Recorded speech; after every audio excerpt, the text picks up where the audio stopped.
ഇനി പറയുന്ന ചില വീടുകളിൽ അള്ളാഹുവിൻ്റെ റഹ്മത്തിൻ്റെ മലക്കുകൾ വരികയില്ല. അള്ളാഹുവിൻ്റെ റഹ്മത്തിൻ്റെ മലക്കുകൾ പ്രവേശിക്കാത്ത 12 തരത്തിലുള്ള വീടുകളുണ്ട്. ആ വീടുകളിൽ എന്തുകൊണ്ടാണ് മലക്കുകൾ പ്രവേശിക്കാത്തത്? അതിൻ്റെ കാരണം എന്താണ്? നമുക്കൊന്ന് കേൾക്കാം. ഇന്ന് നമ്മുടെ ഫുട്ബോൾ താരങ്ങൾ മെസ്സിയുടെയും നെയ്മറിൻ്റെയും ഉൾപ്പെടെ ക്രിക്കറ്റ് താരങ്ങളുടെയും സിനിമാ നടന്മാരുടെയും ശരീരത്തിലൊക്കെ കാണുന്ന പച്ചകുത്തുക, ടാറ്റു കുത്തൽ ഇന്ന് വ്യാപകമായി കൊണ്ടിരിക്കുന്നു. ഇസ്ലാമികപരമായി ടാറ്റു കുത്തുന്നത് അനുവദനീയമാണോ? അതും നമുക്കിതിലൂടെ വിശദമായി ചർച്ച ചെയ്യാം. നമ്മളിൽ ചില ആളുകളുടെ വീടുകൾ വലിയ 2 നിലയും 3 നിലയുമുള്ള വീടുകളുണ്ട്. വലിയ സുഖ സൗകര്യങ്ങളുള്ള വീടുകളുണ്ട്. ആ വീട്ടിൽ എപ്പോഴും രോഗങ്ങളാണ്, ഒരു സന്തോഷവുമില്ല, എപ്പോഴും പ്രയാസമാണ്. എന്നാൽ നമ്മുടെ അയൽവാസിയായ ചെറിയ കുടിൽ എപ്പോഴും സന്തോഷമാണ്, അവർക്കെപ്പോഴും വലിയ ആഹ്ലാദമാണ്. എന്തേ നമ്മുടെ വീട്ടിൽ അള്ളാഹുവിൻ്റെ ബറക്കത്തും റഹ്മത്തുമില്ല? അതിൻ്റെ കാരണം ഇനി പറയാൻ പോകുന്ന ചില കാര്യങ്ങൾ നമ്മുടെ വീട്ടിൽ ഉള്ളതുകൊണ്ടാണ്. അതിനെ സൂക്ഷിച്ചാൽ നമ്മുടെ വീട്ടിൽ അള്ളാഹുവിൻ്റെ റഹ്മത്തുണ്ടാകും. കേൾക്കാം വിശദമായി ഈ വീഡിയോയിലൂടെ. അസ്സലാമു അലൈക്കും വറഹ്മത്തുള്ളാഹി. ബിസ്മില്ലാഹി വൽഹംദുലില്ലാഹി അസ്സലാത്തു വസ്സലാമു അലാ റസൂലില്ലാഹി വഅലാ ആലിഹി വസ്വഹ്ബിഹി അജ്മഈൻ. അമ്മാ ബഅദ്. സ്നേഹ ബഹുമാനം നിറഞ്ഞ മുഅ്മിനീങ്ങളെ, ഇന്ന് നമ്മൾ പരിശോധിക്കുന്ന വീഡിയോ, നമുക്കറിയാം അല്ലാഹു തആല നമുക്ക് നൽകിയിട്ടുള്ള അനുഗ്രഹങ്ങളിൽ പ്രധാനപ്പെട്ട ഒന്നാണ് വീട് എന്നുള്ളത്. നമുക്ക് സ്വസ്ഥമായി താമസിക്കുവാൻ, നമ്മുടെ മക്കൾ, നമ്മുടെ ഭാര്യ എല്ലാവർക്കും ഒന്നിച്ചിരിക്കുവാനും അതുപോലെ തന്നെ നമുക്ക് സ്വസ്ഥമായി ഒന്ന് കിടന്നുറങ്ങുവാനും സാധിക്കുന്ന ആലയമാണ് വീട് എന്നുള്ളത്. വീട് പല രൂപത്തിലുണ്ട്. ചിലപ്പോൾ വാടക വീട്ടിൽ കിടക്കുന്നവരുണ്ടാവാം, അല്ലെങ്കിൽ സ്വന്തമായ വീടുകളിൽ കിടക്കുന്നവരുണ്ടാവാം, അല്ലെങ്കിൽ ഫ്ലാറ്റുകളിൽ താമസിക്കുന്നവർ, അല്ലെങ്കിൽ ചില റൂമുകൾ, വീട് എന്ന് പറയാൻ പറ്റാതെ ഒരു റൂം, ഒറ്റ റൂം, ആ റൂമിൽ തന്നെ എല്ലാ സൗകര്യങ്ങളും ഒതുക്കിയിട്ടുള്ള അങ്ങനെ ജീവിക്കുന്നവരുണ്ട്. അപ്പോൾ എന്താവട്ടെ, നമുക്ക് കിടന്നുറങ്ങാൻ പറ്റുന്ന, സ്വസ്ഥമായിട്ട് കിടന്നുറങ്ങാൻ പറ്റുന്ന ഒരു സ്ഥലം, അത് അള്ളാഹുവിൻ്റെ വലിയ അനുഗ്രഹമാണ്. ഇത് നമ്മൾ പരിശോധിക്കുന്നത്, ആ അനുഗ്രഹമാകുന്ന നമ്മുടെ വീട്ടിലേക്ക് ഏത് സമയത്തും ആര് വരണം? റഹ്മത്തിൻ്റെ മലക്കുകൾ വരണം. ഈ റഹ്മത്തിൻ്റെ മലക്കുകൾ നമ്മുടെ വീട്ടിലേക്ക് വന്നാൽ മാത്രമേ അള്ളാഹുവിൻ്റെ ഭാഗത്ത് നിന്നുള്ള വലിയ സലാമത്ത്, സമാധാനം നമ്മുടെ വീട്ടിലും നമ്മുടെ കുടുംബത്തിലും ഉണ്ടാവുകയുള്ളൂ. ഇന്ന് നമ്മൾ പരിശോധിക്കുന്നത് 12 തരം വീടുകളിൽ അള്ളാഹുവിൻ്റെ റഹ്മത്തിൻ്റെ മലക്കുകൾ കടന്നു വരികയില്ല. നബി സല്ലല്ലാഹു അലൈഹി വസല്ലമ തങ്ങളുടെ ഹദീസുകൾ പഠിച്ച് ചർവണം നടത്തിയ മഹാന്മാരായ പണ്ഡിതന്മാർ അവരുടെ പല കിതാബുകളിൽ രേഖപ്പെടുത്തിയ കാര്യങ്ങളെല്ലാം കൂടി ഒറ്റ വീഡിയോയായിട്ട് നമ്മൾ പറയുകയാണ്. 12 തരം വീടുകളിൽ അള്ളാഹുവിൻ്റെ റഹ്മത്തിൻ്റെ മലക്കുകൾ കടന്നു വരികയില്ല. നമുക്കറിയാം, ഈമാൻ കാര്യത്തിൽ നമ്മൾ വിശ്വസിക്കുന്ന പ്രധാനപ്പെട്ട ഒരു കാരണം, ഈമാൻ കാര്യത്തിലെല്ലാം പ്രധാനപ്പെട്ടതാണ്. അതിൽ അതിപ്രധാനപ്പെട്ട ഒന്നാണ് അള്ളാഹുവിൻ്റെ മലക്കുകളിൽ വിശ്വസിക്കുക. അള്ളാഹുവിൻ്റെ മലക്കുകൾ നമ്മൾ മദ്രസ തൊട്ടേ പഠിച്ചിട്ടുണ്ട്. നമ്മുടെ പ്രവാചകന്മാർക്കെല്ലാം അല്ലാഹു തആല വഹ്യ് കൊടുക്കുക എന്ന ജോലി ഏൽപ്പിച്ചിരിക്കുന്നത് ജിബ്രീൽ അലൈഹിസ്സലാത്തു വസ്സലാമയാണ്. അതുപോലെ തന്നെ മഴ, ഇടി, കാറ്റ്, മിന്നൽ തുടങ്ങിയ ജോലിയെല്ലാം, അതിൻ്റെ കാര്യങ്ങളൊക്കെ അല്ലാഹു തആല ഏൽപ്പിച്ചിരിക്കുന്നത് മീകായിൽ അലൈഹിസ്സലാത്തു വസ്സലാമയാണ്. സൂറെന്ന കാഹളത്തിൽ ഊതുന്ന ജോലിയാണ് മഹാനായ ഇസ്രാഫീൽ അലൈഹിസ്സലാത്തു വസ്സലാം.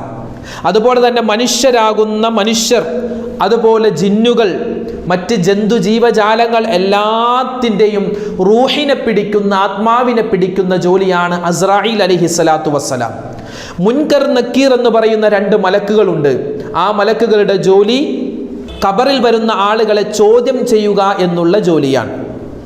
റക്കീബ്, അതീദ് എന്ന് പറയുന്ന 2 മലക്കുകളുണ്ട്. അതായത് ഒരു മനുഷ്യൻ്റെ വലത് തോളിലും ഇടത് തോളിലും ഇരിക്കുന്ന നന്മയും തിന്മയും രേഖപ്പെടുത്തുന്ന 2 മലക്കുകളാണ്. മാലിക് എന്ന മലക്കുണ്ട്, നരകത്തെ കാക്കുന്ന മലക്കാണ്. അതുപോലെ റിദ്വാൻ എന്ന മലക്കുണ്ട്, അത് സ്വർഗത്തെ കാക്കുന്ന മലക്കാണ്. ഇങ്ങനെ 10 മലക്കുകളുടെ പേരുകൾ നമ്മളൊക്കെ മദ്രസയിൽ പഠിച്ചിട്ടുണ്ട്. ഇതല്ലാത്ത കോടാനു വരുന്ന മലക്കുകളെ അല്ലാഹു തആല ഭൂമി ലോകത്ത് സൃഷ്ടിച്ചിട്ടുണ്ട്. ഇതിൽ അള്ളാഹുവിൻ്റെ റഹ്മത്തിൻ്റെ മലക്കുകളുണ്ട്, അതായത് റഹ്മത്തുമായിട്ട് ഭൂമിയിലേക്ക് ഇറങ്ങി വരുന്ന മലക്കുകൾ. അതുപോലെ അള്ളാഹുവിൻ്റെ ഭാഗത്തു നിന്നുള്ള ബറക്കത്തുമായി ഭൂമിയിലേക്ക് ഇറങ്ങി വരുന്ന മലക്കുകൾ. അതുപോലെ അള്ളാഹുവിൻ്റെ ഭാഗത്തു നിന്നുള്ള മഗ്ഫിറത്ത്, പാപമോചനവുമായിട്ട് ഇറങ്ങി വരുന്ന മലക്കുകളുണ്ട്. അതുപോലെ അള്ളാഹുവിൻ്റെ ഭാഗത്തു നിന്നുള്ള ശിക്ഷയുമായിട്ട് ഇറങ്ങി വരുന്ന മലക്കുകളുമുണ്ട്. ഇങ്ങനെ 4 വിധത്തിലുള്ള മലക്കുകളാണ്. ഇതിൽ അള്ളാഹുവിൻ്റെ റഹ്മത്തും അള്ളാഹുവിൻ്റെ ബറക്കത്തും അള്ളാഹുവിൻ്റെ മഗ്ഫിറത്ത്, ഈ 3ഉമായിട്ട് ഒരു 12 വീടുകളിൽ അള്ളാഹുവിൻ്റെ ഈ മലക്കുകൾ പ്രവേശിക്കുകയില്ല എന്ന് മഹാന്മാർ പറയുന്നു. അതിൽ 1-ാമത്തെ വീട് പഠിച്ചു വെച്ചോ. 1-ാമത്തെ വീട് ദാറുൻ ഫീഹൽ കൽബ്. 1-ാമത്തെ വീട് മഹാന്മാർ പറയുന്നു പട്ടികളുള്ള, നായയുള്ള വീടാണ്. നായയുള്ള വീടാണ്. ഇന്ന് നമ്മുടെ നാട്ടിലൊക്കെ നായയെ വളർത്താറുണ്ട്. അതിനെ എങ്ങനെയാണ് വളർത്തുന്നത്? വലിയൊരു സ്റ്റാറ്റസ് ആയിട്ട്, അല്ലെങ്കിൽ ഒരു പൊങ്ങച്ചത്തിന് വേണ്ടി. ആളുകൾ വരുമ്പോൾ പട്ടിയുള്ള വീടാണ് എന്ന് ആളുകൾ പറയണം. അതുപോലെ തന്നെ പട്ടിയെ വളർത്തുക മാത്രമല്ല, അത് സ്വന്തം ഒരു മോനെപ്പോലെ അല്ലെങ്കിൽ മോളെപ്പോലെ കരുതിയിട്ട് തൻ്റെ വീടിൻ്റെ ഉള്ളിൽ, ബെഡ്റൂമിൽ ഉൾപ്പെടെ, ബാത്റൂമിൽ ഉൾപ്പെടെ, കിച്ചൺ ഉൾപ്പെടെ എല്ലാ സ്ഥലങ്ങളിലും കയറി ഇറങ്ങാനുള്ള സ്വാതന്ത്ര്യം. അതുപോലെ തന്നെ പട്ടിക്ക് വേണ്ടി പ്രത്യേക ഭക്ഷണം, പ്രത്യേക മുറി, അതുപോലെ പ്രത്യേക ശുചീകരണ പ്രവർത്തനങ്ങൾ, ഇതെല്ലാം ചെയ്യുന്ന ഒരു രൂപത്തിലേക്ക് ഇന്നുള്ള കാലത്തിലെ ആധുനിക മനുഷ്യർ മാറിക്കൊണ്ടിരിക്കുകയാണ്. ഇതിൽ പല മുസ്ലിമീങ്ങളുടെ വീട്ടിലും ഈ നായയെ വളർത്തുന്നുണ്ട്. അത് നമുക്ക് പാടില്ലാത്തതാണ്. നായയെ വളർത്താം, ഇസ്ലാം നമുക്ക് അനുവാദം നൽകുന്നുണ്ട്. 2-3 കാരണങ്ങൾ. 1, നമ്മുടെ കൃഷി സംരക്ഷിക്കാൻ. 2, നമ്മുടെ വീട് കാക്കാൻ. അതായത് കള്ളന്മാർ ഒരുപാടുള്ള, കൊള്ളക്കാരുള്ള സ്ഥലമാണ്. ആ സ്ഥലങ്ങളിൽ അവരുടെ ആ ഉപദ്രവത്തിൽ നിന്നും രക്ഷ കിട്ടാൻ നായയെ വളർത്താം. അതുപോലെ കള്ളന്മാരുടെ ശല്യം, ആ ശല്യം ഇല്ലാതിരിക്കാൻ നായയെ വളർത്താം. അതുപോലെ വേട്ടയ്ക്ക് വേണ്ടി നായയെ വളർത്താം. അതുപോലെ നമുക്ക് ഒരുപാട് ആടുകളുണ്ട്, പശുക്കളുണ്ട്. അപ്പോൾ മറ്റു ഉപദ്രവകരമായ ജീവികളിൽ നിന്നും സംരക്ഷിക്കാൻ നായയെ വളർത്താം. ഈ പറയപ്പെട്ട കാരണങ്ങൾക്കല്ലാതെ നായയെ വളർത്താൻ ഇസ്ലാം അനുവാദം നൽകുന്നില്ല. ഇന്ന് നമ്മുടെ പല മുസ്ലിം വീടുകൾ, ആ മുസ്ലിമീങ്ങളുടെ വീട് പോട്ടെ, അവർക്കത് വളർത്തുകയോ വളർത്താതിരിക്കുകയോ എന്തും ചെയ്യാം. കാരണം അവരുടെ മതം അതൊക്കെ അനുശാസിക്കുന്നുണ്ട്. പരിശുദ്ധമായ ഇസ്ലാം നായയെ വളർത്താൻ പറയുന്നുണ്ട്. എന്തിന്? ഇപ്പൊ പറഞ്ഞ ഈ കാര്യങ്ങൾക്ക് വേണ്ടി മാത്രം. ഇന്ന് പല മുസ്ലിം വീടുകളിലും നായയെ വളർത്തുന്നത്, ഇപ്പോൾ നമുക്കറിയാമല്ലോ, ഒരുപാട് ചെറിയ നായയുണ്ട്. അതുപോലെ കാണാൻ ഒരു ക്യൂട്ട്നെസ്, കാണുമ്പോൾ ഒരു രസം തോന്നുന്ന, പൊക്കം കുറഞ്ഞത്, അതുപോലെ മുഴുവനും രോമമുള്ള ഒരുപാട് നായ്ക്കുട്ടികളുണ്ട്. അതിനെയൊക്കെ വളർത്തുന്നു. എന്തിന്? ഒരു കാരണവുമില്ല, വെറുതെ ഒരു നായ വീട്ടിലുണ്ടാവുക. അത് പാടില്ലാത്തതാണ്.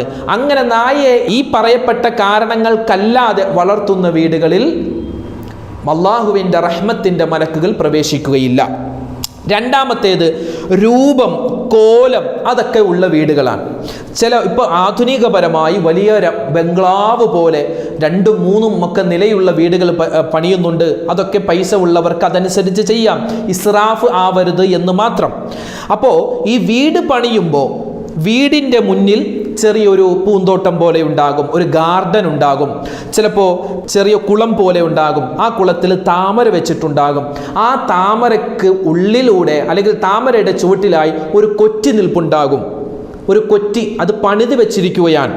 അല്ലെങ്കിൽ ഞങ്ങളുടെ നാട്ടിലൊക്കെ കൊക്ക് എന്ന് പറയും, കൊക്കിൻ്റെ രൂപമുണ്ടാക്കി വെച്ചിട്ടുണ്ട്. അതുപോലെ ആനയുടെ രൂപം. അതുപോലെ നമ്മൾ കയറി വരുമ്പോൾ ഗേറ്റിൻ്റെ 2 ഭാഗത്ത്, ഗേറ്റിൻ്റെ മുകളിൽ അവിടെയായിട്ട് സിംഹത്തിൻ്റെ രൂപം വെച്ചിട്ടുണ്ടാകും. അല്ലെങ്കിൽ ചിലപ്പോൾ മനുഷ്യരുടെ രൂപം വെച്ചിട്ടുണ്ടാകും, അല്ലെങ്കിൽ പക്ഷികളുടെ രൂപമൊക്കെ വെച്ചിട്ടുണ്ടാകും. ഇങ്ങനെയുള്ള രൂപങ്ങൾ ഒരു വീടിൻ്റെ മുന്നിൽ നമ്മൾ വെച്ചിട്ടുണ്ട് എങ്കിൽ അള്ളാഹുവിൻ്റെ പരിശുദ്ധമായ ഹദീസ് പഠിച്ച പണ്ഡിതന്മാർ പറയുന്നു, ആ വീടുകളിലേക്ക് അള്ളാഹുവിൻ്റെ റഹ്മത്തിൻ്റെ മലക്കുകൾ പ്രവേശിക്കുകയില്ല. ഈ പറയപ്പെട്ട രൂപങ്ങൾ വെച്ചത് നമ്മൾ തന്നെ വെച്ചിട്ടുള്ളതാണ്. ഇത് കേൾക്കുമ്പോൾ പല ആളുകളും ചോദിക്കും, ഉസ്താദെ അങ്ങനെയാണെങ്കിൽ ഞങ്ങളുടെ വീടിൻ്റെ നേരെ വാതിക്കെ ഒരു ഗാന്ധിയുടെ പ്രതിമയുണ്ട്, അപ്പോൾ ഞങ്ങളുടെ വീട്ടിൽ മലക്കുകൾ പ്രവേശിക്കില്ലേ? അതൊന്നും ഒരു ചോദ്യമേ അല്ല. കാരണം എന്താണ്? ആ ഗാന്ധിയുടെ രൂപം വെച്ചത് നമ്മളല്ലല്ലോ. നമ്മളല്ലല്ലോ വെച്ചത്. നമുക്ക് അത് ആ ഒരു ഗാന്ധിയുടെ രൂപം അല്ലെങ്കിൽ ഒരു പാർട്ടിയുടെ ഒരു നേതാവിൻ്റെ ഒരു രൂപം, ഒരു കോലം അവിടെ വെച്ചിട്ടുണ്ട്. അത് നമ്മളല്ല വെച്ചത്. അതും നമ്മളുമായിട്ടൊരു ബന്ധവുമില്ല. ഈ പറഞ്ഞത് നമ്മുടെ വീടിൻ്റെ ഗേറ്റിൻ്റെ ഉള്ളിലേക്ക് കടന്നാൽ കൊറ്റി ഒരു സ്ഥലത്ത്, അല്ലെങ്കിൽ ഒരു പൂച്ചയുടെ രൂപം ഒരു സ്ഥലത്ത്, അല്ലെങ്കിൽ ഒരു പട്ടിയുടെ രൂപം ഒരു സ്ഥലത്ത്, ആനയുടെ രൂപം ഒരു സ്ഥലത്ത്, അത് നമ്മൾ വരുന്ന ആളുകളെ ആകർഷിക്കാൻ, ഒരു ആകർഷണം ഉണ്ടാവാൻ, ഒരു രസത്തിന്, എന്താ പറയുക, ഒരു എൻ്റർടൈൻമെൻറ്റിന് വേണ്ടി ഒരു രൂപമൊക്കെ വെച്ച് കഴിഞ്ഞാൽ അള്ളാഹുവിൻ്റെ റഹ്മത്തിൻ്റെ മലക്കുകൾ പ്രവേശിക്കുകയില്ല. പരിശുദ്ധമായ ഇസ്ലാം പ്രധാനമായും കടന്നു വന്ന ആ ഒരു സിറ്റുവേഷൻ, അതായത് ഇസ്ലാം തുടങ്ങിയ ആ ഒരു കാലഘട്ടം വിഗ്രഹാരാധനകൾ ഒരുപാടുണ്ടായ കാലമാണ്. നബി തങ്ങളുടെ സല്ലല്ലാഹു അലൈഹി വസല്ലം തങ്ങളുടെ കാലത്ത് ആ സമയത്താണ് റസൂലുള്ളാഹി തങ്ങൾ പറഞ്ഞത്, നിങ്ങളുടെ വീടുകളിൽ വിഗ്രഹങ്ങളോ വിഗ്രഹങ്ങളുടെ രൂപങ്ങൾ, അവരുടെ വിഗ്രഹങ്ങളുടെ ഫോട്ടോകൾ പോലും വെക്കാൻ പാടില്ല, പ്രതിമകൾ പോലും വെക്കാൻ പാടില്ല. അങ്ങനെ വെച്ച് കഴിഞ്ഞാൽ ആ വീട്ടിൽ റഹ്മത്തിൻ്റെ മലക്കുകൾ പ്രവേശിക്കുകയില്ല.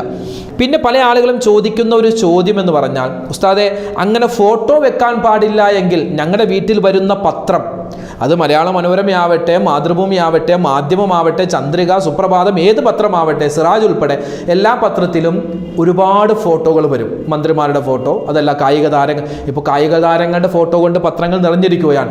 അപ്പോൾ അതുമൊക്കെ ഒരു ഫോട്ടോയല്ല. അപ്പോൾ അതൊക്കെ ഞങ്ങളുടെ വീട്ടിൽ, ഞങ്ങളുടെ വീടിൻ്റെ ഉമ്മറപ്പടിയിൽ കിടപ്പുണ്ടാകും, അല്ലെങ്കിൽ ഡൈനിങ് ടേബിളിൽ കിടപ്പുണ്ടാകും. അപ്പോൾ ആ സമയത്ത് ഞങ്ങളുടെ വീട്ടിലേക്ക് മലക്കുകൾ പ്രവേശിക്കുമോ? ഇല്ലല്ലോ. അങ്ങനെയല്ല. ഇതൊന്നുമല്ല നമ്മൾ പറഞ്ഞത്. പത്രത്തിൽ വന്ന ഫോട്ടോ കണ്ട് മലക്കുകൾ തിരിച്ചു പോകും, അങ്ങനെയല്ല. അല്ലെങ്കിൽ നമ്മുടെ വീട്ടിൻ്റെ ഷോക്കേസിൽ നമ്മൾ എന്ത് വെച്ചിട്ടുണ്ട്? ഒരു ഷീൽഡ് വെച്ചിട്ടുണ്ട്. ആ ഷീൽഡിൽ ചെറിയ രൂപത്തിൽ നമ്മുടെ മോൻ്റെ ഫോട്ടോ ഉണ്ട്. അതെന്താ നമ്മൾ വെച്ചിരിക്കുന്നത്? മോൻ്റെ ഫോട്ടോ നമ്മളൊരു ആരാധനയായിട്ട് വെച്ചിരിക്കുന്നതല്ല, അല്ലെ, ആരാധിക്കാൻ വേണ്ടി വെച്ചിരിക്കുന്നതല്ല. അത് നമുക്ക് മോനിക്കൊരു സമ്മാനം കിട്ടിയപ്പോൾ നമ്മളവിടെ വെച്ചതാണ്.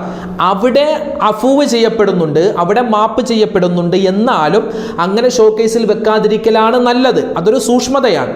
ഇനി അഥവാ വെച്ച് കഴിഞ്ഞാൽ തന്നെ അതിന് കുഴപ്പമില്ല എന്ന് പറഞ്ഞ പണ്ഡിതന്മാരുമുണ്ട്. കാരണം ഇവിടെ വിഗ്രഹങ്ങളുടെ സൂറത്തുകൾ, ഫോട്ടോകൾ വെക്കാൻ പാടില്ല എന്ന് പറഞ്ഞാൽ ചില വീടുകളിൽ മരിച്ച ആളുകളുടെ ഫോട്ടോ, മരിച്ച വാപ്പാൻ്റെ ഫോട്ടോ, മരിച്ച ഉമ്മാൻ്റെ ഫോട്ടോ, എന്നിട്ട് നോക്കി ഇടക്ക് ഒരു ആത്മനിർവൃത്തി കൊള്ളു, ഓ എൻ്റെ വാപ്പാനെ നോക്കിയേ, എൻ്റെ ഉമ്മാനെ നോക്കിയേ, അത് പാടില്ലാത്തതാണ്. അത് പാടില്ലാത്തതാണ്. ഇപ്പോൾ നമ്മുടെ ഫുട്ബോൾ കളിക്കാർ, നെയ്മറിൻ്റെയും മെസ്സിയുടെയൊക്കെ ഫോട്ടോ പല വീടുകളിലും പല ഭിത്തികളിലും നിറച്ച് ഒട്ടിച്ചു വെച്ചിരിക്കുകയാണ്. അങ്ങനെ ഒട്ടിച്ചു വെക്കുന്നത് പ്രോത്സാഹിപ്പിക്കപ്പെടാൻ പാടില്ല. അതൊക്കെ എടുത്തു മാറ്റേണ്ടതാണ്. കാരണം ഇനി വരുന്ന തലമുറ അത് തെറ്റിദ്ധരിച്ച് മറ്റു പല ആരാധനകളിലേക്കും പോവാൻ സാധ്യതയുണ്ട്. അതുകൊണ്ട് അങ്ങനെ ഫോട്ടോകൾ വീട്ടിൽ ഒട്ടിച്ചു വെക്കുന്നതിനെ നിരുത്സാഹപ്പെടുത്തണം. അത് ചെയ്യാതിരിക്കലാണ് നല്ലത്. സൂക്ഷ്മത, അങ്ങനെ ചെയ്യാൻ പാടില്ല. അത് കാര്യങ്ങൾ പ്രത്യേകം ശ്രദ്ധിക്കുക. അപ്പോൾ ഇവിടെ ചില ചോദ്യങ്ങൾ വരും. അങ്ങനെയാണെങ്കിൽ ഉസ്താദെ, ഞങ്ങളുടെ വീട്ടിൽ കൊച്ചുകുട്ടികളുണ്ട്, കൊച്ചുകുട്ടികൾ ഈ ഡോള് വെച്ച് കളിക്കും, അല്ലേ, ഡോള് വെച്ച് കളിക്കും. അതിൽ പട്ടിയുടെ രൂപമുള്ളത്, പൂച്ചയുടെ രൂപമുള്ളത്, കടുവയുടെ രൂപമുള്ളത്, അതൊക്കെ ഉണ്ടാകും. അങ്ങനെയാണെങ്കിൽ ഞങ്ങൾ എന്ത് ചെയ്യും? അതൊന്നും ഈ പറഞ്ഞതിൽ ഉൾപ്പെടുകയില്ല. നമ്മുടെ കുട്ടികൾ കളിക്കുന്ന ടോയ്സുകൾ, അത് പാവ, അത് പൂച്ചയുണ്ടാകും, പട്ടി ഉണ്ടാകും, മറ്റ് ജീവികളുടെ കോലങ്ങളൊക്കെ ഉണ്ടാകും. അതൊന്നും ഈ പറഞ്ഞതിൽ ഉൾപ്പെടുകയില്ല. അത് പ്രത്യേകം ശ്രദ്ധിക്കുക. അതുപോലെ തന്നെ നമ്മുടെ ഷോക്കേസിൽ നമ്മൾ ഒരു രസത്തിന് വേണ്ടി നമ്മൾ ഗൾഫിൽ നിന്ന് കൊണ്ടുവന്നു, അല്ലെങ്കിൽ നമ്മുടെ മകൻ ഗൾഫിൽ നിന്ന് കൊണ്ടുവന്നപ്പോൾ ഒരു നല്ലൊരു ഒരു പക്ഷിയുടെ രൂപം കൊണ്ടുവന്നു, അല്ലെങ്കിൽ ഒരു ചെറിയൊരു പൂച്ചയുടെ രൂപം കൊണ്ടുവന്നു. നല്ല രസമുണ്ട് കാണാൻ, അതിവിടെ തന്നെ ഇരിക്കട്ടെ. ഷോക്കേസിൽ വെക്കുന്ന എത്രയോ വീട്ടുകാരുണ്ട്. ഇത് കേൾക്കുമ്പോൾ നമ്മുടെ ഷോക്കേസിലേക്കൊന്ന് നോക്കിയേ, എത്ര പട്ടിയും പൂച്ചയും കടുവയും സിംഹവും ഒക്കെ എത്ര ചെറിയ ചെറിയ രൂപങ്ങൾ ഇരിപ്പുണ്ടാകും. അതൊക്കെ ഉണ്ടെങ്കിൽ ഒന്ന് മാറ്റി വെക്കുക. നമ്മുടെ ആ ഷോക്കേസിൽ വെക്കാൻ പാടില്ല. ഇത് ഞാൻ നിങ്ങളോട് ഒരു ദേഷ്യപ്പെട്ടുകൊണ്ട് പറയുന്നതല്ല, ദീനിൻ്റെ നിയമമാണ് ഞാൻ പറയുന്നത്. ഏതാണ് കുഴപ്പമില്ല, നമ്മുടെ കുട്ടികൾ കളിക്കുന്ന ഡോളുകൾ കുഴപ്പമില്ല. അത് നമ്മുടെ കുട്ടികൾക്ക് കളിക്കാൻ വേണ്ടി, അവരുടെ ഒരു രസത്തിനും ഒരു സുഖത്തിനും വേണ്ടി നമ്മൾ വാങ്ങിക്കൊടുത്തതാണ്.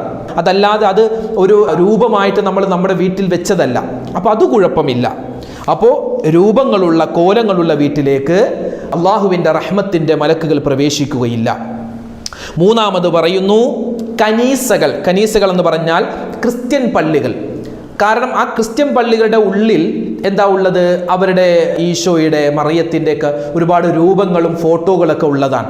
അപ്പോൾ അതുപോലത്തെ സ്ഥലങ്ങൾ, അത് ക്രിസ്ത്യൻ പള്ളികൾ എന്ന് പറയുമ്പോൾ ആ രൂപങ്ങളുള്ള ക്രിസ്ത്യൻ വീടുകൾ ഉണ്ടാവാം. നമ്മുടെ വിശ്വാസപ്രകാരം അങ്ങനെയുള്ള സ്ഥലങ്ങളിൽ റഹ്മത്തിൻ്റെ മലക്കുകൾ പ്രവേശിക്കുകയില്ല. നാലാമത്തെ വീടെന്ന് പറഞ്ഞാൽ ഷിർക്ക് ചെയ്യപ്പെടുന്ന വീടാണ്. ഇപ്പോൾ നമ്മുടെ ഹൈന്ദവ സഹോദരന്മാരൊക്കെ ഉണ്ട്, അവരുടെ വിഗ്രഹങ്ങളൊക്കെ വെച്ച് ആരാധിക്കുന്ന ഒരുപാട് വീടുകളുണ്ട്, അമ്പലങ്ങളുണ്ട്. അതുപോലുള്ള സ്ഥലങ്ങളിൽ റഹ്മത്തിൻ്റെ മലക്കുകൾ പ്രവേശിക്കുകയില്ല എന്ന് കാണുവാൻ സാധിക്കും. കാരണം ഈ പറയപ്പെട്ട രണ്ട് സ്ഥലങ്ങളിലൊക്കെ അള്ളാഹുവിനെ അല്ലാത്തവരെ ആരാധിക്കുന്ന സ്ഥലങ്ങളാണ്. അപ്പം അതുകൊണ്ട് ആ സ്ഥലങ്ങളിലൊന്നും അള്ളാഹുവിൻ്റെ റഹ്മത്തിൻ്റെ മലക്കുകൾ പ്രവേശിക്കുകയില്ല. അത് അവരുടെ വിശ്വാസമാണ്, അത് അവരങ്ങനെ ചെയ്യട്ടെ. നമ്മൾ അവരുടെ വിശ്വാസത്തെ എതിർത്തതല്ല. നമ്മുടെ വിശ്വാസപ്രകാരം റഹ്മത്തിൻ്റെ മലക്ക് അങ്ങോട്ട് കിടക്കില്ല എന്ന് പറഞ്ഞു എന്ന് മാത്രം. അഞ്ചാമത്തേത് ദാറുൻ ഫീഹാ ശാരിബുൽ ഖംർ, കള്ളുകുടിയനുള്ള ഒരു വീട്ടിൽ റഹ്മത്തിൻ്റെ മലക്കുകൾ പ്രവേശിക്കുകയില്ല എന്ന് മുത്തുനബി മുഹമ്മദ് മുസ്തഫ സ്വല്ലല്ലാഹു അലൈഹി വസല്ലം. കള്ളുകുടി എന്ന് പറയുമ്പോൾ കഞ്ചാവ് ഉപയോഗിക്കുന്ന മകനുണ്ടോ, അല്ലെങ്കിൽ മയക്കുമരുന്ന് ഉപയോഗിക്കുന്ന ജ്യേഷ്ഠനുണ്ടോ, അനിയനുണ്ടോ, അല്ലെങ്കിൽ നമ്മുടെ മകനുണ്ടോ, മരുമകനുണ്ടോ, നമ്മുടെ ഭർത്താവുണ്ടോ, കള്ളു കുടിക്കുന്ന ഭർത്താവുണ്ടോ, ആ വീട്ടിലേക്ക് റഹ്മത്തിൻ്റെ മലക്കുകൾ പ്രവേശിക്കുകയില്ല.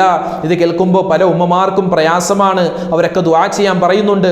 എൻ്റെ ഭർത്താവിന് നിസ്കാരമുണ്ട്, നോമ്പുണ്ട്, എല്ലാം ഉണ്ട്, പക്ഷേ കള്ളു കുടിക്കുന്ന ഒരു സ്വഭാവമുണ്ട് ഉസ്താദേ എന്ന് ഒരുപാട് ഉമ്മമാർ പറയാറുണ്ട്. അള്ളാഹുവേ അവർക്കെല്ലാം നീ ഹിദായത്ത് കൊടുക്കണേ റഹ്മാനെ, എല്ലാ ദുസ്വഭാവങ്ങളെ തൊട്ട് ഞങ്ങളെല്ലാവരെയും കാക്കണേ അല്ലാ എന്ന് ദുആ ചെയ്യുകയാണ്. എൻ്റെ ഉമ്മമാർ പ്രത്യേകം ശ്രദ്ധിക്കുക. ആ സ്വഭാവമുണ്ട് എങ്കിൽ നമ്മൾ പരമാവധി പറഞ്ഞ് ആ സ്വഭാവം മാറ്റിപ്പിക്കുക. ഇനി നമ്മൾ പറയുമ്പോൾ പല ഉമ്മമാരും പറയുന്നുണ്ട്, ഞങ്ങളതൊക്കെ പറയുമ്പോൾ ഞങ്ങളോട് ദേഷ്യമാണ്, ഞങ്ങളെ അടിക്കുകയാണ്, ഞങ്ങളെ ഉപദ്രവിക്കുകയാണ് ഈ വിഷയം പറയുമ്പോൾ, കള്ളു കുടിക്കുന്ന കാര്യം പറയുമ്പോൾ. അപ്പോൾ നിങ്ങൾ കൂടുതൽ ഇനി പറയാൻ നിൽക്കണ്ട, അത് അള്ളാഹുവും അവരും തമ്മിൽ നോക്കിക്കോളും. അതുകൊണ്ട് നിങ്ങൾ എപ്പോഴും ഇസ്തിഗ്ഫാർ പറയുക. കാരണം റഹ്മത്തിൻ്റെ മലക്കുകൾ പ്രവേശിക്കില്ല എന്ന് നബിതങ്ങൾ പറഞ്ഞ ഒരു വീടായി നിങ്ങളുടെ വീട് മാറാൻ പാടില്ല. അതുകൊണ്ട് എപ്പോഴും ഇസ്തിഗ്ഫാറും തൗബയുമായിട്ട് കഴിഞ്ഞുകൂടുക. പിന്നെ ആറാമത്തേത് ദാറുൻ ഫീഹൽ ഖംർ, കള്ളു ഉള്ള വീടാണ്. നേരത്തെ പറഞ്ഞത് കള്ള് കുടിയനുള്ള വീട്. ഇത് കള്ള് കുടിക്കുന്ന ആരുമില്ല, പക്ഷെ കള്ള് സൂക്ഷിച്ചു വെച്ചിട്ടുണ്ട്, ഒരു ഗോഡൗണ് പോലെ സൂക്ഷിച്ചു വെച്ചിട്ടുണ്ട്. അത് കള്ളാവട്ടെ, കഞ്ചാവാവട്ടെ, മയക്കുമരുന്നാവട്ടെ, എന്താണെങ്കിലും അങ്ങനെയുള്ള വീടുകളിലും റഹ്മത്തിൻ്റെ മലക്കുകൾ പ്രവേശിക്കുകയില്ല. ഏഴാമത്തേത് മൻ ഖത്തഅർ റഹിം, മൻ ഒരുവൻ്റെ വീടാണ് ഖത്തഉർ റഹിം, കുടുംബബന്ധം മുറിച്ചവൻ്റെ വീടാണ്. കുടുംബബന്ധം മുറിച്ചവൻ. ചില ആളുകൾ പറയും, ഉസ്താദേ ഞങ്ങൾക്ക് നോമ്പുണ്ട്, നിസ്കാരമുണ്ട്, എല്ലാം ഉണ്ട്, ഞങ്ങൾ പള്ളിക്ക് വേണ്ടി 50,000 കൊടുക്കുന്നു, മദ്രസയ്ക്ക് വേണ്ടി 30,000 കൊടുക്കുന്നു, പാവപ്പെട്ട യതീം കുട്ടികൾക്ക് കല്യാണം കഴിച്ചു വിടുന്നു. പക്ഷെ ഒരു കാര്യം മാത്രം, എൻ്റെ അനിയനോട് ഞാൻ മിണ്ടൂല, എൻ്റെ ജ്യേഷ്ഠനോട് ഞാൻ മിണ്ടൂല, എൻ്റെ ഉമ്മാനോട് ഞാൻ മിണ്ടൂല, എൻ്റെ വാപ്പാനോട് ഞാൻ മിണ്ടൂല, എൻ്റെ ഭാര്യയോട് മിണ്ടൂല, മക്കളോട് മിണ്ടൂല. പോയി ഈ പറയപ്പെട്ട എല്ലാ നല്ല കർമ്മവും പോയി. അതുകൊണ്ട് കുടുംബ ബന്ധം മുറിച്ച ആളുകളുണ്ടോ, വാപ്പാനോട് പിണങ്ങുന്നവർ, ഉമ്മാനോട് പിണങ്ങുന്നവർ, അതുപോലെ ഭാര്യയോട്, മക്കളോട്, ജ്യേഷ്ഠനോട്, അനുജനോട്, അയൽവാസികളോട് പിണങ്ങി കഴിയുന്നവരുണ്ടോ, പിണക്കം മാറ്റാതെ നിങ്ങളുടെ വീട്ടിലേക്ക് റഹ്മത്തിൻ്റെ മലക്ക് പ്രവേശിക്കുമെന്ന് നിങ്ങൾ വിചാരിക്കേണ്ട. എട്ടാമത്തേത് വലിയ അശുദ്ധിക്കാരനും വലിയ അശുദ്ധിക്കാരിയും ഉള്ള വീട്. ഇതെന്താ ഉസ്താദ് ഇങ്ങനെ പറയുന്നത്? അപ്പോൾ ഞങ്ങളൊക്കെ വലിയ അശുദ്ധിക്കാരാകുമല്ലോ, പലപ്പോഴും ഭാര്യയുമായിട്ടൊക്കെ ബന്ധപ്പെടുമ്പോൾ വലിയ അശുദ്ധിക്കാരാകുമല്ലോ, അപ്പോൾ ഞങ്ങളുടെ വീട്ടിലേക്ക് മലക്കുകൾ പ്രവേശിക്കില്ല എന്നാണോ റഹ്മത്തിൻ്റെ മലക്കുകൾ? അതല്ല ഇവിടെ ഉദ്ദേശം. വലിയ അശുദ്ധിക്കാരനായി, വലിയ അശുദ്ധിക്കാരിയായി, എന്നിട്ടും കുളിക്കാതെ, ശുദ്ധിയാവാതെ ഒരുപാട് നേരം കുളിക്കാതെ നടക്കുന്ന ആളുകളുണ്ട്. അതായത് രാത്രി വലിയ അശുദ്ധിക്കാരനായി, വലിയ അശുദ്ധിക്കാരിയായി, എന്നിട്ട് സുബഹി നമസ്കരിക്കാൻ വേണ്ടി കുളിച്ചിട്ടില്ല, ളുഹറിൻ്റെ സമയമായിട്ടും കുളിച്ചിട്ടില്ല, അസറിൻ്റെ സമയമായിട്ടും കുളിച്ചിട്ടില്ല, ആ സമയത്തൊന്നും കുളിക്കാതെ നിസ്കാരം ഖളാ ആക്കിയിട്ട് അവസാനം മഗ്രിബിന് മുമ്പ് കുളിക്കുന്ന ആളുകൾ, അങ്ങനെയുണ്ട് പല ആളുകളും വലിയ അശുദ്ധിക്കാരായിട്ട് കുളിക്കാൻ താമസിക്കുന്ന ആളുകൾ. അങ്ങനെയുള്ളവരെ നിങ്ങളുടെ വീട്ടിലേക്കും അള്ളാഹുവിൻ്റെ റഹ്മത്തിൻ്റെ മലക്കുകൾ പ്രവേശിക്കില്ല എന്ന് നബി സല്ലല്ലാഹു അലൈഹി വസല്ലം തങ്ങളുടെ ഹദീസുകൾ പഠിച്ച പണ്ഡിതന്മാർ പറഞ്ഞു തരുകയാണ്. ഒൻപതാമത്തെ വീട് പന്നി മാംസം തിന്നുന്ന ആളുകളുടെ വീടാണ്, അതുപോലെ പന്നിയെ വളർത്തുന്ന വീടാണ്. ആ വീട്ടിലും അള്ളാഹുവിൻ്റെ റഹ്മത്തിൻ്റെ മലക്ക് പ്രവേശിക്കില്ല. പത്താമത്തേത് മുടിയിലും താടിയിലും ഡൈ ചെയ്യുന്ന ആളുകൾ, ചായം പുരട്ടുന്ന ആളുകൾ ഇന്ന് ഒരുപാട് വർദ്ധിച്ചു വരികയാണ്. ഡൈ ചെയ്യുന്ന ആളുകൾ, 10, 70, 80 വയസ്സായിട്ടും ഒരു ഉപ്പാപ്പയും നരച്ചിട്ടില്ല, ഒരു ഉമ്മയും നരച്ചിട്ടില്ല, എപ്പോഴും ഡൈ ചെയ്തുകൊണ്ട് നടക്കുന്നു. അങ്ങനെയുള്ളവരെ നിങ്ങളുടെ വുളു ശരിയായിട്ടില്ല, നിങ്ങളുടെ നിസ്കാരം ശരിയായിട്ടില്ല, നിങ്ങളുടെ നോമ്പും ഒന്നും അല്ലാഹു തആല സ്വീകരിച്ചിട്ടില്ല. പിന്നെയോ നിങ്ങളുടെ വീട്ടിലേക്ക് റഹ്മത്തിന്റെ മലക്കുകൾ പോലും പ്രവേശിക്കുകയില്ല. ഇവിടെ നമ്മൾ ചേർത്ത് വെക്കേണ്ട ഒരു കാര്യം, ഇന്നത്തെ മുസ്ലിം യുവത, ആ മുസ്ലിമീങ്ങൾ പോവട്ടെ, അത് അവർക്ക് ചിലപ്പോൾ അനുവദനീയമായിരിക്കാം. ഒരുപാട് ചെറുപ്പക്കാരും ചെറുപ്പക്കാരികളിലും ഡിഗ്രിക്ക് പഠിക്കുന്ന, പ്ലസ് ടുവിന് പഠിക്കുന്ന, കോളേജുകളിൽ പഠിക്കുന്ന, അതുപോലെ തന്നെ വലിയ മൾട്ടിനാഷണൽ കമ്പനിയിലൊക്കെ ജോലി ചെയ്യുന്ന, അതുപോലെ ഒരുപാട് കളിക്കാരുടെ ഫാൻസുകളായിട്ടുള്ള ആളുകൾ ഇന്ന് ചെയ്യുന്ന വലിയ ഗുരുതരമായ ഒരു പിഴവാണ്, തെറ്റാണ്. എന്ത്? ടാറ്റു അടിക്കൽ, പച്ച കുത്തൽ. ഫിഫ വേൾഡ് കപ്പ് നടക്കുന്ന ഈ കാലത്ത് നമ്മുടെ പ്രധാനപ്പെട്ട എന്നല്ല, ഒട്ടുമിക്ക കളിക്കാരുടെയും, ഫുട്ബോൾ പ്ലെയർ എന്നല്ല, ക്രിക്കറ്റ് താരങ്ങൾ, കോഹ്ലി ഉൾപ്പെടെ, അതുപോലെ ഇപ്പോഴത്തെ മെസ്സി ഉൾപ്പെടെ, നെയ്മർ ഉൾപ്പെടെ ഒരുപാട് കളിക്കാർ ഇന്ന് ശരീരത്ത് പല രൂപത്തിലും പല കോലത്തിലും പല ഭാഷയിലും പല ചിത്രങ്ങളായിട്ട് ടാറ്റു അടിക്കുന്നവരുണ്ട്, പച്ച കുത്തുന്നതുണ്ട്. അവരുടെ കയ്യിൻ്റെ ഭാഗത്തുണ്ട്, നെഞ്ചിൻ്റെ ഭാഗത്തുണ്ട്, അതുപോലെ പുറത്തുണ്ട്, അത് കഴുത്തിൻ്റെ ഭാഗത്ത്, ചിലപ്പോൾ കയ്യിൻ്റെ ഈ ഭാഗത്ത്, അങ്ങനെ പല രൂപത്തിലും പച്ച കുത്തുന്ന ഒരു പ്രവണത ഇന്ന് വർദ്ധിച്ചു വരികയാണ്. ഇന്ന് അതുമായി ബന്ധപ്പെട്ട് വലിയ ബിസിനസ് തന്നെ നടക്കുന്നുണ്ട്. നമ്മുടെ മുക്കിലും മൂലയിലും, നമ്മുടെ ഈ എറണാകുളം ജില്ല ഉൾപ്പെടെ കേരളത്തിലെ എല്ലാ ജില്ലകളിലും അതിന് പ്രത്യേക കോഴ്സുകളുണ്ട്, അതിന് പ്രത്യേക പഠിക്കാനുള്ള പരിശീലനം കൊടുക്കുന്നു. അങ്ങനെ യുവാക്കളും യുവതികൾ അവരുടെ ശരീരത്തിലെ പല ഭാഗത്തും, രഹസ്യഭാഗത്ത് ഉൾപ്പെടെ പല ഭാഗത്തും, മുഖത്ത്, അതുപോലെ ചെവിയുടെ പുറകിൽ, അങ്ങനെ പല സ്ഥലത്തും ടാറ്റു അടിക്കുകയാണ്. ഇത് പരിശുദ്ധമായ ഇസ്ലാം പറയുന്നു പച്ച കുത്തുക. പണ്ട് പച്ചകുത്തലാണ്, ഇന്നതും അതിൻ്റെ കോലവും രൂപമൊക്കെ മാറി ടാറ്റു ആയി എന്ന് മാത്രം. പച്ച കുത്തുക എന്നുള്ളത് തനിച്ച ഹറാമാണ്. അങ്ങനെ പച്ച കുത്തിയവൻ അവൻ വുളു എടുത്താൽ വുളു ശരിയാവില്ല, വുളു ശരിയാവാതെ നിസ്കരിച്ചാൽ നിസ്കാരം ശരിയാവില്ല. പ്രത്യേകം ശ്രദ്ധിക്കണം. അങ്ങനെ എന്തെങ്കിലും നമ്മൾ ചെയ്തിട്ടുണ്ട് എങ്കിൽ അത് കളയാനുള്ള മാർഗം എന്താണോ അത് സ്വീകരിച്ച് അത് നിർബന്ധമായും കളയേണ്ടതാണ്. എൻ്റെ മുസ്ലിം യുവാക്കളോടും യുവതികളോടും സ്നേഹബുദ്ധിയെ ഉണർത്തുന്നു. കാരണം നമ്മൾ മരിച്ചെങ്ങാനം പോയി കഴിഞ്ഞാൽ, നമ്മൾ മരിച്ചതിന് ശേഷം നമ്മുടെ മയ്യത്തുകുളി ശരിയാവില്ല പച്ച കുത്തിയിട്ടുണ്ട് എങ്കിൽ. അതുപോലെ തന്നെയാണ് ഡൈ ചെയ്താലും അങ്ങനെയാണ്. പിന്നെ മുടിയൊക്കെ വടിച്ച് കളഞ്ഞ് പിന്നെ ഒരുപാട് അതിൻ്റെ പുറകെ നൂലാമാലകളാണ്. അങ്ങോട്ടൊന്നും അത് കടക്കേണ്ട, അങ്ങോട്ടൊന്നും പോവേണ്ട ഒരു ആവശ്യം വരുത്തരുത്. അതുകൊണ്ട് അറിയാതെ പച്ച കുത്തിയിട്ടുള്ള ആളുകൾ ഉണ്ടാവാം. അവർക്ക് ഇതിൻ്റെ ഗൗരവം ഒരുപക്ഷെ അറിഞ്ഞോളണമെന്നില്ല. നമ്മളങ്ങനെ ചെയ്തിട്ടുണ്ട് എങ്കിൽ, അല്ലെങ്കിൽ നമ്മുടെ കുടുംബത്തിൽ, നമ്മുടെ മക്കളിൽ, നമ്മുടെ ഭാര്യയിൽ, നമ്മുടെ ഭർത്താവിൽ ആരെങ്കിലുമൊക്കെ അങ്ങനെ ചെയ്തിട്ടുണ്ട് എങ്കിൽ അവരെ പറഞ്ഞ് ബോധ്യപ്പെടുത്തുക. അത് പരിശുദ്ധമായ ഇസ്ലാം പാടില്ല എന്ന് നിർബന്ധമായും പറഞ്ഞ കാര്യമാണ്. അതെന്തോ ഇസ്ലാം അങ്ങനെ പറയുന്നത്? ഇസ്ലാം എല്ലാത്തിലും ഒരുപാട് ഇതാണ്. അതെ, ഇസ്ലാം എന്ന് പറഞ്ഞാൽ അങ്ങനെയാണ്. ഇസ്ലാം എന്ന് പറഞ്ഞാൽ ഒരു മനുഷ്യൻ എന്ത് ചെയ്യണം ചെയ്യണ്ട എന്ന് കൃത്യമായി പറഞ്ഞിട്ടുണ്ട്. അത് നമ്മുടെ നന്മക്ക് വേണ്ടിയാണ്. ഇന്ന് വലിയ ത്വക്ക് ക്യാൻസർ ഉണ്ടാവാൻ കൂടുതൽ കാരണം ഈ പച്ച കുത്തുന്നതാണ് എന്നിന്ന് ശാസ്ത്രം കണ്ടുപിടിച്ചിരിക്കുകയാണ്. ശാസ്ത്രം ഇതൊന്നും പറയാത്ത കാലത്ത് ഇസ്ലാം പറഞ്ഞു നിങ്ങൾ പച്ച കുത്താൻ പാടില്ല. നബി തങ്ങളുടെ കാലത്തേ ഉണ്ട് ഇതിൻ്റെ പല വേർഷനുകൾ. അതിങ്ങനെ മാറി മാറി മാറി ഇന്നത്തെ കാലത്ത് ടാറ്റുവായി മാറിയിരിക്കുന്നു. മനുഷ്യന്റെ യഥാർത്ഥ രൂപത്തിന് മേൽ, അള്ളാഹു നമുക്ക് നൽകിയിട്ടുള്ള രൂപത്തിൻ്റെ മേൽ രൂപമാറ്റം വരുത്തലാണ് ഈ കാര്യങ്ങൾ. അതുകൊണ്ട് അതൊന്നും ചെയ്യാൻ പാടില്ല. അത് പ്രത്യേകം ശ്രദ്ധിക്കുക. അള്ളാഹു തആല നമ്മെ കാക്കുമാറാവട്ടെ. അപ്പോൾ ഇങ്ങനെയുള്ള ആളുകളുടെ വീട്ടിലേക്കും അള്ളാഹുവിൻ്റെ റഹ്മത്തിൻ്റെ മലക്ക് പ്രവേശിക്കില്ല. അങ്ങനെ ചെയ്യുന്ന ആളുകളിലും അള്ളാഹുവിൻ്റെ റഹ്മത്തിൻ്റെ നോട്ടം പോലും ഉണ്ടാവില്ല. വലിയ ഗുരുതരമായ തെറ്റാണ്, അത് ചെയ്യാൻ പാടില്ല. അത് പ്രത്യേകം ശ്രദ്ധിക്കുക. ഇനിയോ 11ാമത്തേത്, മലമൂത്ര വിസർജനം ചെയ്യപ്പെടുന്ന സ്ഥലത്തിലേക്ക് റഹ്മത്തിൻ്റെ മലക്കുകൾ പ്രവേശിക്കുകയില്ല. ഉദാഹരണം നമ്മുടെ ടോയ്ലറ്റ് പോലെ, അതുപോലുള്ള സ്ഥലങ്ങൾ. ഇവിടെ പ്രത്യേകം എൻ്റെ ഉമ്മമാർ ശ്രദ്ധിക്കേണ്ടത്, നമ്മുടെ പല വീടുകളിലും ചെറിയ മക്കളുണ്ടാകും. അവരൊക്കെ ഉറക്കത്തിൽ മൂത്രമൊഴിക്കുന്നവരാണ്. പല വീടുകളിലും ചെന്നാൽ ആ മൂത്രത്തോടുകൂടി ആ തുണിയും ആ പായയുമൊക്കെ അവിടെ തന്നെ കിടക്കും. രാവിലെ എടുത്തു മാറ്റിയിട്ടില്ല, ഉച്ചക്കും മാറ്റിയിട്ടില്ല. വൈകുന്നേരം അവരുടെ ജോലിയെല്ലാം കഴിഞ്ഞതിന് ശേഷം സാവകാശം വന്ന് അതൊക്കെ മടക്കി കഴുകാൻ കൊണ്ടുപോകുന്ന ഒരു പ്രവണതയുണ്ട്. അത് പാടില്ല. അതിരാവിലെ അള്ളാഹുവിൻ്റെ റഹ്മത്തിൻ്റെ മലക്കുകൾ ഭൂമിയിലേക്ക് ഇറങ്ങി വരുമെന്നാണ്. എന്നിട്ട് ആ ദിവസം ഓരോ വീട്ടുകാർക്കും അള്ളാഹു നിശ്ചയിച്ചിട്ടുള്ള റഹ്മത്തുകൾ, അള്ളാഹുവിൻ്റെ കാരുണ്യം ഇങ്ങനെ കൊടുക്കുമെന്നാണ്. അപ്പോൾ അങ്ങനെ റഹ്മത്തിൻ്റെ മലക്കുകൾ നമ്മുടെ വീടിൻ്റെ വാതിക്കൽ വന്ന് തിരിച്ചു പോകുന്ന അവസ്ഥ നമ്മൾ വരുത്തരുത്. അതുകൊണ്ട് അത്തരത്തിൽ മൂത്രത്തിൻ്റെ പുതപ്പുകളും അതുപോലെ പായെല്ലാം വീടിൻ്റെ ഉള്ളിൽ തന്നെ വെക്കാൻ പാടില്ല. അതൊക്കെ വെളിയിൽ കൊണ്ടുപോയി കഴുകി ശുദ്ധീകരിക്കേണ്ടതാണ്. അതുപോലെ പ്രത്യേകം ശ്രദ്ധിക്കേണ്ട എൻ്റെ ഉമ്മമാരെ, ഇപ്പോൾ നമ്മൾ ഉറക്കത്തിൽ മൂത്രമൊഴിക്കുന്ന ഒരു സ്വഭാവത്തിലേക്ക് നമ്മുടെ മക്കളെ തള്ളി വിടാതിരിക്കാൻ നമ്മൾ സ്നെഗ്ഗി, ചെറിയ കുട്ടികൾ ഉൾപ്പെടെ ഇപ്പോൾ 2, 3, 4 വയസ്സിലുള്ള കുട്ടികൾക്ക് പലപ്പോഴും ഉറങ്ങുന്ന സമയത്ത് സ്നെഗ്ഗി നമ്മൾ ഇടിപ്പിക്കാറുണ്ട്. അങ്ങനെ അവർ ചിലപ്പോൾ രാത്രി 1, 2 പ്രാവശ്യം മൂത്രമൊഴിച്ചിട്ടുണ്ടാവുള്ളൂ. രാവിലെ തന്നെ അത് ഊരി മാറ്റി അവരെ വൃത്തിയാക്കാൻ പ്രത്യേകം ശ്രദ്ധിക്കുക. അതുമിട്ട് രാവിലെ കഴിഞ്ഞ് ഉച്ച കഴിഞ്ഞ് അത് വൈകുന്നേരം വരെയൊക്കെ ആ മലമൂത്ര വിസർജനം ചുമന്നുകൊണ്ട് ചില കുട്ടികൾ നടക്കുന്നുണ്ട്. അവർക്ക് പക്ഷേ സ്വന്തമായിട്ട് ഊരിക്കളയാനുള്ള ഒരു ബോധ്യമോ ഒന്നും ഉണ്ടാവില്ല. അവർക്ക് അവിടെ ചൊറിച്ചിലും അതുപോലെ മറ്റ് പല അസ്വസ്ഥതകളും അസുഖങ്ങളും രോഗങ്ങളും ഉണ്ടാവാൻ കാരണമാണ്. അതും ഈ പറഞ്ഞതിൽ പെടും. അതുകൊണ്ട് നമ്മൾ ശുദ്ധിയാവുക, അതോടൊപ്പം തന്നെ നമ്മുടെ മക്കളുടെ ആ വസ്ത്രധാരണവും അതുപോലുള്ള കാര്യങ്ങളൊക്കെ പ്രത്യേകം ശ്രദ്ധിക്കേണ്ടതാണ്. 12ാമത്തേത് ഫീഹി ജറസുൻ, ഒരു വീടാണ്. ആ വീട്ടിൽ എന്തുണ്ട്? മണിയുണ്ട്. മണി എന്ന് പറഞ്ഞാൽ വലിയ മണികൾ, അതായത് ക്രിസ്ത്യൻ പള്ളികളിലുള്ള സൈസ്, അല്ലെങ്കിൽ അമ്പലങ്ങളുടെ മുന്നിലൊക്കെ തൂക്കിയിട്ടുണ്ടാകും. അത് അവരുടെ ഒരു ആചാരമാണ്. തൊഴുത് കഴിഞ്ഞാൽ ചിലപ്പോൾ ഒരു മണിയടിക്കുക, അല്ലെങ്കിൽ തൊഴുതുന്നതിന് മുമ്പ് ഒരു മണിയടിക്കുക.